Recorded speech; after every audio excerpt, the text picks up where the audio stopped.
Bonjour à tous, j'espère que vous allez bien. Alors ça fait un bail que j'ai pas fait de vidéo, donc là on va essayer de rattraper le retard. Je crois qu'il y a 2 mois de retard. Donc je vous propose de regarder les chiffres de mars-avril. Donc on va voir. On va commencer par quelques news. Donc ici c'était une ancienne slide, pas d'update. J'ai vu qu'il avait fait une autre émission sur Légende. Donc il a d'abord communiqué que Brix avait atteint 500 000 followers, ce qui est plutôt, si le chiffre est vrai, qui est plutôt assez élevé, puisque vous savez que si on compare avec la première brique, eux, ils viennent de célébrer bientôt les 100 000. Donc vous avez, vous voyez, il y a un x5 entre les deux plateformes. Maintenant, est-ce que c'est des vrais comptes? Est-ce que c'est pas juste des créations, mais les gens n'ont pas investi? Bon, on peut toujours challenger ce chiffre. Ils avaient annoncé quelques ventes en cours en décembre. Donc là, vous voyez, on est en mai. Donc j'ai essayé de voir s'il y a eu des ventes qui avaient été faites. Donc en fait, il n'y a pas eu vraiment d'update. Donc je vais passer vite là-dessus. Par contre, ce qui est intéressant, je ne sais pas si vous avez vu ça, c'est que pour l'immeuble ancien marché à huile, donc dans le 34, là on voit qu'un appartement a été vendu. Donc voilà. Donc après, a priori, ce que j'ai compris, c'est que pour les investisseurs, ça ne change pas grand-chose, puisqu'ils ont, avec cet argent, ils ont allégé le prêt immobilier. Donc pour nous, c'est transparent et ils ont des mensualités plus petites. Donc j'imagine que peut-être mensualité plus petite dit potentiellement qu'on peut avoir plus d'argent. Euh, je ne sais pas. En tout cas, bon voilà, ça c'était indolore. Donc voilà, pour partager avec vous qu'il y a eu une petite vente. Et là, les gars, il faut fêter ça. Je viens de voir quoi? Que sur Capitaine Ferrand, qui a rien donné depuis août 2022, là, il y a une petite barre là, un petit 8%. Donc ça c'est incroyable. Donc voilà, je pense que ça se fête, hein. Tout peut arriver, vous voyez, sur Brix. Là, c'est peut-être la slide du mois. Donc bien sûr, hein, je vous rappelle que je ne suis pas conseiller financier. Là, je vous partage juste mon expérience sur Brix. Donc moi, j'ai commencé à investir en 2022. J'ai arrêté, je pense, en 2023. J'ai quand même, je suis exposé à 11 000 euros quand même au total. Et on voit, donc là, je vous ai partagé donc mes royalties. Comme ça, voilà, vous voyez, ça vous donne une idée. Alors, je pourrais partager, c'est vrai, sur d'autres vidéos, je vous avais montré sur quel immeuble j'avais investi. Grosso modo, j'essaie d'avoir 100 Brix sur plusieurs immeubles.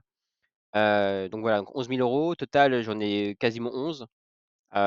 Si on fait ça vraiment de vue macro, sur 11 immeubles, j'ai 100 briques, grosso modo. Donc OK, donc vous voyez, ça m'a donné 33 € sur le mois. Donc ce qui est pas ouf, quand on regarde d'ailleurs sur les 3 derniers mois, c'est le mois le plus bas. Bon, et ça me fait environ 3,65. Donc c'est pas trop mal. Le problème, c'est que c'est de l'argent bloqué. Donc tant qu'ils vendent pas, en fait, je suis bloqué. J'ai 11 000 € bloqués et je peux pas les réinvestir, par exemple, sur d'autres plateformes ou même sur le nouveau modèle qui, lui, est à entre 10 et 12. Donc là, vous voyez, 3,6, c'est quand même vachement plus bas et donc je peux rien faire. Donc voilà, donc sur cette vidéo, on va parler des contrats de royalties. On va voir ce qu'il en est. Ici, vous avez une slide sur, au total, sur les biens qu'ils ont. Donc 47 biens encore. On va faire le détail pays par pays, puis après, ici c'est commerce ou immeuble. Donc Portugal, très bien. Ils avaient commencé à investir là-dedans. On voit qu'on y est à 6 biens. Ok, 6 biens. Là, vous avez les données de 2023. Donc on voit que, en grosso modo, ils font du Airbnb, donc ça marche entre juin et novembre, et après c'est moyen. 2024, on avait vu à peu près un peu plus mitigé, mais on voit pareil, hein, que c'était entre juin et octobre, où on voit que c'est plutôt pas mal. Le reste du temps, on n'est pas à la perf. Alors, à la perf, ça veut dire quoi? Ça veut pas dire qu'on n'a pas eu de revenus, mais ça veut dire qu'on est en dessous de 90% de ce qu'ils nous avaient annoncé. Donc en fait, tous les chiffres que vous voyez, en fait, c'est par rapport à ce qu'ils avaient annoncé. Donc quelque part, quand vous voyez que c'est vert, vert, vert, bah, ça veut dire qu'ils respectent leurs promesses. Quand vous voyez du rouge partout, ça veut dire qu'on est en dessous de ce qu'ils avaient annoncé. Donc très bien. 2025, où est-ce qu'on en est? Paf, rouge. Donc j'allais dire comme l'année dernière. Donc pas forcément plus mauvais que l'année dernière, mais en tout cas pour le moment, on est égal, on va dire. Portugal. Maintenant les commerces. Alors vous savez que moi j'aimais beaucoup les commerces. Pourquoi? Donc ils en avaient 4 sur leur plateforme. Et on voit qu'en 2023, vous voyez, toujours vert. Donc moi j'étais très intéressé.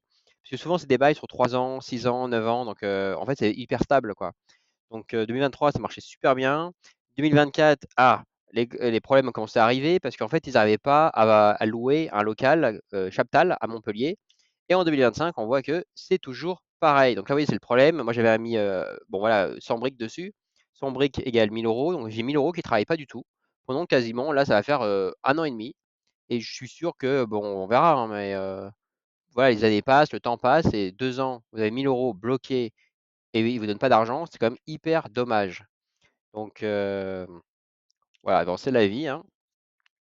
Maintenant, on va regarder les immeubles. Alors ça, les immeubles, souvent, là, je pense qu'il y a un problème de gestion locative de manière générale dans le business model de Brick. Je pense que de départ, ils se sont dit, tiens, on va se faire de l'argent sur quand on achète, on se prend un pourcentage, quand on vend, on se prend un pourcentage, et sur la location locative. Et la location locative, en fait, le business plan de départ, c'était de dire, on prend une agence locale, par exemple, je sais pas, qui nous facture 6%, tout sera loué, tout sera nickel, et puis nous, on se rajoute un petit pourcent et puis voilà pour le business model de départ. Et en fait, ça marchait pas vraiment comme ça. Les chiffres, on parlait d'eux-mêmes, hein. 2023, déjà, on voyait que c'était moyen. On voyait qu'il y avait seulement quoi, allez, on va être gentil, 30% des cas auxquels ils respectaient leur engagement, ce qui est hyper faible. Après, on regardait 2024, on s'est dit 30%, bon ok, ça va peut-être augmenter. Bah, finalement, non. Vous voyez, là, on est entre 8 et 20%, encore pire. Et là, 2025, donc j'ai réactualisé les petits chiffres, mieux que 8%, mais entre 10 et 16. Donc, c'est pas folichon quand même, hein. Voilà où on en est. Donc ça, c'est la situation actuelle. Qu'est-ce qui se passe ici là? Donc, pour avril, je vous ai mis les top performers, top losers. Performers, il faut faire gaffe parce que vous voyez Capitaine Ferrand, 8% réel sur le dernier mois, mais en vrai, il vous a pas donné d'argent depuis 2022. Donc tout est relatif, j'allais dire. National, pareil, je crois qu'il y a eu un rattrapage de loyer impayé. Donc bon voilà, moi je pense qu'il ne faut pas trop regarder trop cette slide. Top loser, ça par contre, il y a un indicateur intéressant, c'est que là, vous voyez le gap pourcentage. Gap pourcentage, en fait, c'est la différence entre ce que vous devez, enfin, ce que vous êtes censé avoir et ce que vous avez vraiment eu. Et donc là, on se rend compte qu'il y a 18 immeubles quand même sans revenus. 18 immeubles. Alors 18 immeubles, c'est 50% de leur parc locatif. C'est quand même incroyable, hein. Parce que là, honnêtement, je me dis, enfin, je sais pas, vous serez un particulier, vous aurez 18 immeubles sans revenus. Je sais pas, vous trouverez une solution. Enfin, c'est quand même pas on reste pas comme ça, dans cette situation pendant longtemps et vous allez voir malheureusement chez Brick, bah, c'est de pire en pire. Avant, j'avais regardé la slide il y a 2 mois, on était à 17. Maintenant, +1. Là, vous voyez la Faria, -78, General Strauss, -76%. En fait, il y en a plein qui sont quand même, hyper, hyper bas, quoi et donc là, vous voyez que, là, sur ma slide, le meilleur, c'est 4%, mais sinon, là, vous voyez, on a du 1,6, 2%, 1,4, enfin bref, c'est vraiment catastrophique. Et si malheureusement, vous n'aviez pas assez diversifié et que vous avez trop de briques sur les immeubles qui ne vous payent pas, bah là, par contre, vous avez, je pense, un ratio très très mauvais sur l'investissement. Ok, donc maintenant, on va essayer de comprendre. Donc, taux de vacances et impayé. Donc là, vous avez 2024. Donc, bon, voilà, c'est parler de même parce qu'on était très bas. Mais en fait, on se rend compte qu'on a quasiment 40% en fait qui sont pas, j'allais dire, soit vacants, soit impayés. Donc forcément, l'argent ne rentre pas. Donc, vous avez ça. Et après, quand on regarde 2025, vous voyez, le taux de vacants, et c'est encore plus élevé. Donc là, clairement, il y a un problème de stratégie. Là, c'est, je sais pas. Je sais pas comment ils managent leurs sous-traitants. Est-ce qu'ils ont des objectifs trop hauts? J'ai vu que pour certains immeubles, ils disaient on est revenu à l'indexation des loyers avant, euh, bah, au prix d'avant. Alors, je sais pas à quelle année ils ont pris, mais en tout cas, voilà, ils se sont dit on va pas réindexer machin parce qu'on n'arrive pas à louer. Donc là, je pense qu'ils ont été trop greedy. Et je pense peut-être un peu ça. C'est-à-dire qu'on voit que l'argent rentre pas. Ils se disent bah tiens, on va louer plus cher, comme ça, on va peut-être pouvoir dégager, enfin montrer que ça marche. Et le problème, c'est que c'est trop haut. L'économie en France à l'heure actuelle, c'est pas ouf. Donc bah, c'est trop cher en fait. C'est trop cher. Bah, du coup, les gens, soit ils y vont et en fait ils se barrent. Parce que c'est un peu ça. Je sais plus quel immeuble. En fait, ils perdent un locataire par mois. Donc forcément, vous perdez un locataire par mois, vous n'arrivez pas à les remplacer. Bah, au bout d'un moment, notre loyer, là, notre rente, elle diminue drastiquement. Donc là, bon, ok. Maintenant, ça, c'est notre slide intéressante. Là, en fait, on voit par immeuble. Donc là, c'est sur une année consécutive. Et en fait, donc à gauche, vous avez en fait la somme des centimes qui vous a été versé sur une année par immeuble. Donc, OK, là, vous voyez que j'ai trié par valeur initiale égale 10 euros. Donc, ça vous fait un peu un retour sur investissement. C'est que vous voyez en fait les immeubles qui vous versent le plus de loyer. Donc là, vous voyez le top 4, pouf, les commerces. C'est pour ça que maintenant vous comprenez que j'aime beaucoup les commerces. Après, vous avez quelques immeubles. Et là, vous allez voir sur les slides d'après, parce que là, c'est 2023. J'ai fait pour 2024 et pour 2025. Et en fait, vous allez voir que le problème, c'est que bah, les immeubles, un coup c'est bien, un coup c'est pas bien. Et puis, quand c'est pas bien, on a l'impression qu'ils n'arrivent pas à remonter la pente. Donc là, 2023 était pas trop catastrophique quand même. Enfin, avec du recul, puisque vous allez voir, euh, quand on compare par exemple avec 2024, la courbe verte se décale vers la gauche, ce qui n'est pas bon, quoi. Donc là, pareil, vous voyez qu'à gauche, on voit qu'il y avait la Fabrique quand même qui était rentrée dans le classement. Donc la Fabrique, c'est un en Portugal. Et bon, là, on retrouve le classique, les trois commerces et Longbuisson. Longbuisson est plutôt pas mal, hein. Il se débrouille plutôt bien. Donc là, vous avez la courbe, OK, 2024. Et puis après, on va aller sur 2025. Et là, on voit que, bah, en fait, vous n'avez que quoi? Que 5 immeubles sur tout leur parc. Donc de mémoire, sur 36, 46 immeubles, en fait, qui valent vraiment le coup. Enfin, j'allais dire qu'ils tiennent leur engagement sur la durée. Donc là, vous voyez, vous avez encore les 3 commerces. Et puis après, vous avez certains comme Lompo, qui apparemment respectent. Général Simoneau, donc ça, c'est aussi un immeuble. Et c'est tout. Après, ça descend tranquillement. Félix Barthes, voilà, la moitié c'est bien, moitié c'est pas bien. Donc là, j'ai fait cette slide exprès parce que en fait, on a les données en fait, là, c'est sur 4 mois. De janvier à avril, ça, c'est ce que vous voyez. Donc, ça vous donne quand même voilà, quelques données. euh, voilà, depuis avril. OK, là, c'est une autre slide que je vous ai faite qui me semble intéressante. Alors, il y a beaucoup de données. Je vais vous faire un PowerPoint et je vais le mettre je vais l'uploader, comme ça, vous allez pouvoir le télécharger. En fait, l'idée de cette slide, c'est de dire, j'ai regardé le prix de la marketplace par brique, par immeuble. Donc, et là, j'ai pris le plus bas. Là, je vais dire le meilleur deal que vous pouvez trouver. Donc, l'idée, c'est de regarder à combien vous pouvez payer une brique et sur la base de la rentabilité de l'année dernière. Donc, c'est pour ça que ça peut être un peu foireux parce que le problème, c'est que c'est pas stable chez Brix. Donc, il faut prendre avec des pincettes. Mais l'idée, c'était de dire, OK, je peux peut-être payer cette brique de cet immeuble à 7 euros. Et sur la base de l'année dernière, ou peut-être c'était 60 centimes sur une année pour une brique, bah après, ça vous fait par exemple là, le pourcentage. Donc, ça vous donne, là, vous voyez, Longbuisson, par exemple, au prix actuel, a priori, sur l'année dernière, vous allez peut-être pouvoir avoir 7,32%. C'est pas mal. Donc, ça, on voit qu'il surperforme par rapport au théorique. Théorique, c'est le jaune. Le jaune, on voit que c'était 6,3%. Donc là, on performe. Pourquoi? Parce qu'au final, même s'ils ne sont pas la cible, ça c'est la renta sur prix initial. En fait, parce que vous voyez, prix sur renta initial, c'est si vous aviez payé une brique égale 10 balles, en fait, vous seriez à 5%. Ce qui n'est pas trop mal, mais voilà, vous auriez à 5%. Mais si vous l'achetez cette brique pas à 10, mais à 7 euros, ah bah alors ça augmente votre rentabilité. Donc c'était l'idée de ce graphe. Donc en grosso modo, quand vous voyez que le bleu clair est supérieur au jaune, ça veut dire que c'est plus haut que par rapport à ce qu'ils avaient annoncé. Pourquoi? Parce que les gens, j'allais dire, ils capitulent et du coup, ils vous vendent avec du moins 30% par rapport à la valeur théorique, etc. Donc ça vous donne des idées, des indications. Vous voyez qu'on peut avoir du 6% quand même sur plusieurs immeubles. Donc bah voilà, je vous laisse cette slide. Vous pouvez après analyser si les moyens vous intéressent ou pas. Faites quand même attention parce qu'après sur 2025, bah, voilà, c'est peut-être pas enfin, je voulais la faire, je vais vous faire une slide en fait, je pensais au mois de juillet. Juillet pourquoi? Parce que comme ça vous auriez les données 2025 sur les 6 premiers mois. Donc là, ça vous donnerait assez de détails pour voir, si c'est intéressant ou pas. Ce que je peux vous dire, c'est que le prix de la marketplace par brique, par rapport à il y a 2 mois, les prix ont augmenté. Un petit peu, hein, pas non plus des masses, mais je sais pas, quelque chose qui valait peut-être 5,90 €, maintenant la brique elle est à 6,30 €. Vous voyez? Quelque chose comme ça. Donc ça reste bas, mais en gros, le prix a augmenté un petit peu. Peut-être grâce aux nouveaux entrants. Alors je ne pense pas parce que normalement ils n'ont pas accès aux royalties, mais en tout cas c'est ce qu'on observe d'un point de vue donné. Ici, même slide, mais cette fois-ci sur les immeubles auxquels une valeur initiale n'était pas égale à 10 euros. Donc en gros sur les premiers immeubles. Donc à droite là vous avez tous les immeubles en question.